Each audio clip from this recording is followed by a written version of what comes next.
Warning: the following video contains opinions that may be disturbing to some viewers. Viewer discretion is advised. I'm kidding. Roll the intro.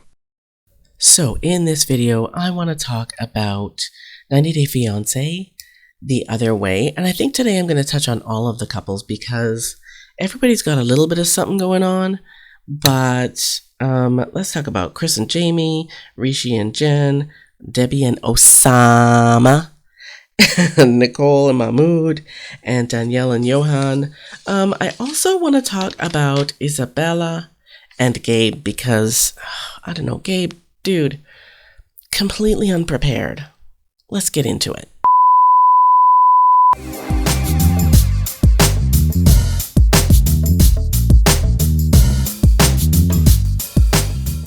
Hey, welcome or welcome back to my channel. My name is Debbie. I am the She in Sheality TV. And like I said in the intro, today I want to talk about 90 Day Fiance the Other Way. I'm going to touch on all of the couples today because usually I break these episodes down by couple. And I'm also at the same time going to try and make this not turn into a 40-minute video because you guys know I don't do those. Anyway, let's start with Kris and Jamie because almost nothing happened with them besides them going to a Kris decided that she wants to get knives, and they did show a clip of her having a crap ton of knives in Alabama, like before she moved to. I'm just like, I'm sorry, I'm getting ahead of myself. Like my brain sometimes trips over my words, but they went to a store where Kris could get a knife, and she picks out this big hunting knife because she wants it for protection. Okay. This woman just gets more and more strange as the episodes go on. As we get deeper into the season, she gets more and more weird. And like I think I've said before, I feel like she just kind of, she comes up with this stuff on the fly. Do you know what I mean? Like, when it came to the narcolepsy, yes, Jamie knew about the narcolepsy before Kris came to Colombia, but I'm like, you know, I don't know. The toothpaste thing felt like a reach to me. The prescription, maybe not so much of a reach, but the explanation that she had for it just felt weird. I don't know. This woman is just odd. Am I the only one who feels like that? She's strange, and I can't put my finger on what it is. But it's like she makes this shit up on the fly. You know what I mean? Anyways, enough about Kris and Jamie. Let's talk about Rishi and Jen. Rishi and Jen are Jenny and Sumit 2.0. Like, I'm confused. What is it with these women who go to a foreign country, and by that I mean a country with a completely different culture when it comes to everything, including dating and marriage and all that kind of stuff? Why is it that these women go to these countries, or I can't say seek out these men because I don't know, how did these two meet? Did they meet online as well? Like, she's already met his family through a previous wedding, but I feel like why would you not expect that his family is trying to get him married off to someone that they choose? Is that not the norm? That's the norm for their culture, right? And I feel like, no, why do you women always want to go and mess with that? Why? And they're doing the exact same thing that Jenny and Sumit did. She's a friend. She goes to visit as a friend. So she befriends the family. And of course the family's going to be pissed off when they find out that he's been engaged to her for 2 years. Right? So anyways, Jen goes and meets the family, and of course the family has questions because they're wondering why she's here. And Rishi brings his friend, his childhood friend, along so that his family doesn't think that it's suspicious that she's quote unquote visiting. I don't know how they don't find it suspicious when they find out that she moved there. Like, he thinks that it's not I mean, he's going to tell them that she moved there because he thinks that they won't think it's suspicious that she moved there. But why would they not think that it's odd that she would move to India? Who did she move there for? Who does she know? What other friends does she have besides Rishi? I would ask those questions. But apparently his family didn't think to.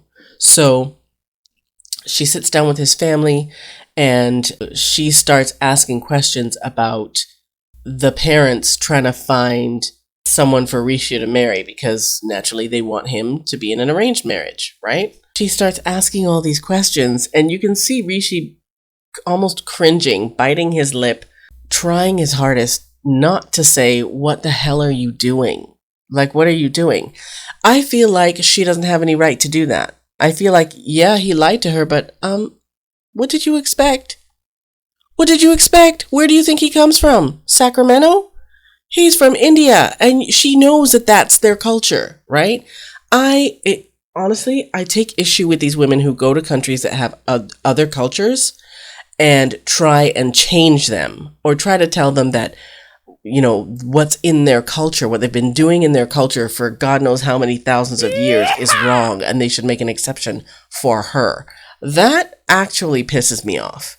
It's really hard to watch. Jen and Rishi and who are the other ones? Nicole and Mahmoud. I can't with her. I cannot with her. I'm not going to get into them right away, but let me stay on Jen and Rishi. So Jen is all pissed off because he lied to her. He didn't. I mean, how could he not lie to her?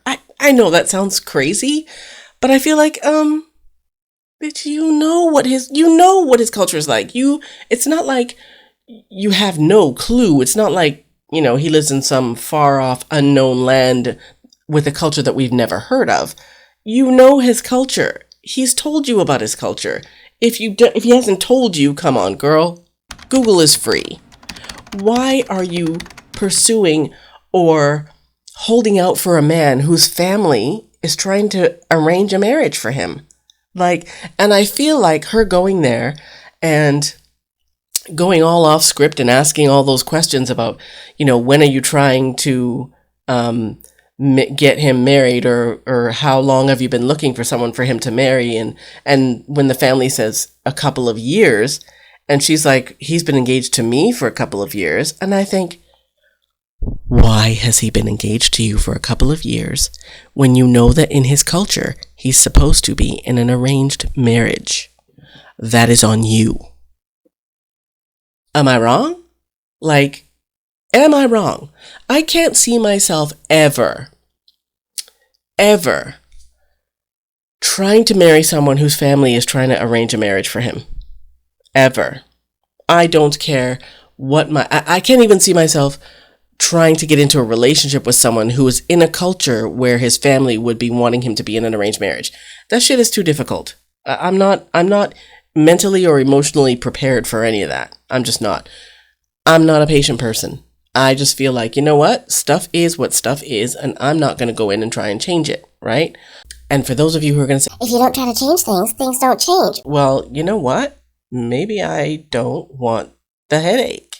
I also feel like one of the biggest reasons that Jen held out for Rishi for 2 years during the big C word that we can't say, on YouTube anyway, one of the biggest reasons that she held out for him is because, I'm sorry, Jen is not getting the equivalent of a Rishi in the US.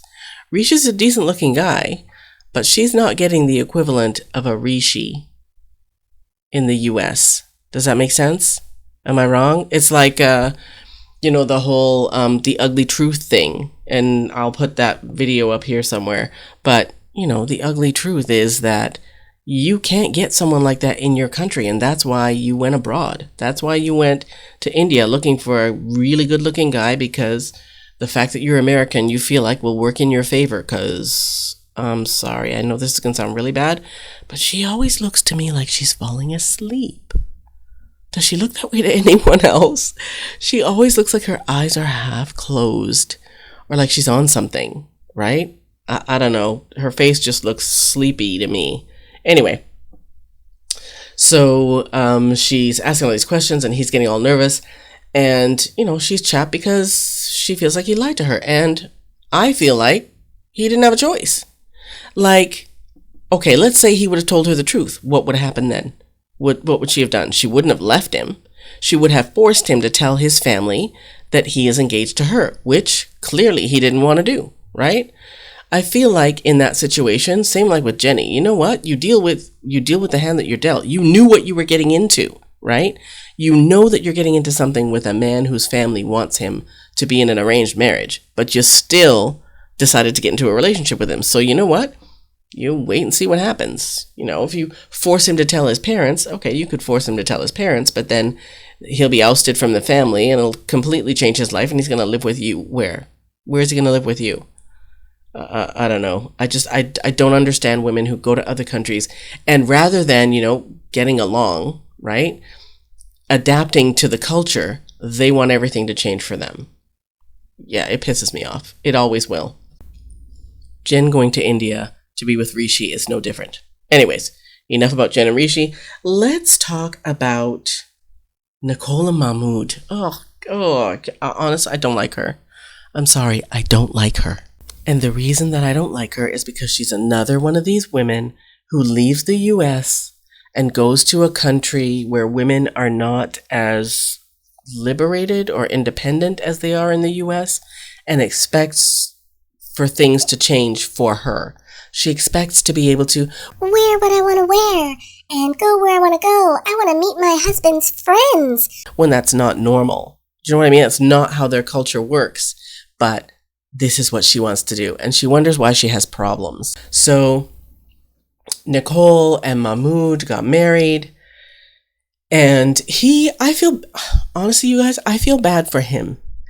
Primarily because it feels like every time he's talking to her, he's verbally walking on eggshells. Do you know what I mean? He's afraid that he's going to say or do something that's going to send her back to the US, right? I mean, I don't see that this marriage is going to work out. I feel like she's going to go back to the US anyway. I don't understand how this particular woman thought that she could assimilate to a culture that she'd have to adjust to in Egypt. I don't know how she thought that she was going to do that. I have no idea. Like, it makes no sense to me. How, secondly, I don't know how these two even thought to get married. I don't know how they thought that a marriage between these two people was going to work. I'm confused. And the way that they're always saying, I love you, my love, I love you, I love you, I love you so much, I love you, I love you. Shut up. Shut up already. Like, I feel badly for him because she is kind of making all these, like, he told her what's up, right? He told her what's what before they got married, before she decided to move there, before all of her complaints started. He told her, hey, are you gonna, want to cover yourself up? Are you gonna be okay with covering yourself up? Are you gonna be okay with, this part of my religion? Are you okay with that? Are you okay with these things? And she was fine. And she even says in one of the interviews that she regrets agreeing to some of the things that she agreed to because she's not happy with them. Well, you're married now. So, like, what do you do, right? And the first time she was in Egypt and tried to stay with him, she decided that she wasn't happy, couldn't handle any of that stuff, and she went back to the US. And then, I have no idea what happened, but she decided that maybe she wanted to fight for her marriage? I don't know. I have no idea. Fight for her marriage and give it another try, so she moved back to Egypt. And she's having the same problems. Like, oh, God, come on. Who are you dumb? Are you really that dumb? Who's this dumb? Like, what is that saying? If you keep doing the same things and you keep expecting a different result, you're dumb. I think that the saying goes that you're insane, but that's the definition of insanity. But it's also the definition of stupid. She's dumb. I don't like her. I'm sorry. By default, I don't like any of these women who go to another culture and go, well, I should be able to do what I want to do. Anyway, she started nagging him to meet his friends because she wants to know who he hangs out with. And he gave in and did it. I don't know why. Probably production egged him on. and she went out for dinner with his friends, and talk about awkward. This is probably the most awkward meeting I've ever seen on TV. It's extremely awkward. The friends are all kind of sitting around like, what the hell is this? Do you know what I mean? They're all looking at each other, and, he's telling her, or Mahmoud, and she calls him Mahmoud. That drives me nuts. Like, say his name in like 2 syllables, not 10. He's telling her, don't do this. You can't shake hands. You can't, no hugging and all this other kind of stuff, but whatever. So she sits through the awkward dinner, and at the end of the dinner, at the interview, she says, you know what? Next time I'm going to listen to him because he was right. It was the most awkward thing that I've ever done. And like, bitch, why don't you listen the first time? Why do you have to be told 15 times like a 4-year-old? Anyways, I'm going to wrap up this video with that. I'm going to talk about Debbie and Osama. And that's how she pronounces his name. She says, Osama. We'll talk about Debbie and Osama, and Danielle and Johan, and Isabella and Gabe in my next video, because this one is running long, and like I said at the beginning of this video, I don't like those 20-25 minute videos. I can't do them. I don't have the mental capacity to do those, and I have a really short attention span, so I can't do videos that long. But anyway, again, and as usual, thank you so much for watching. I really do appreciate it, and I will see you next time.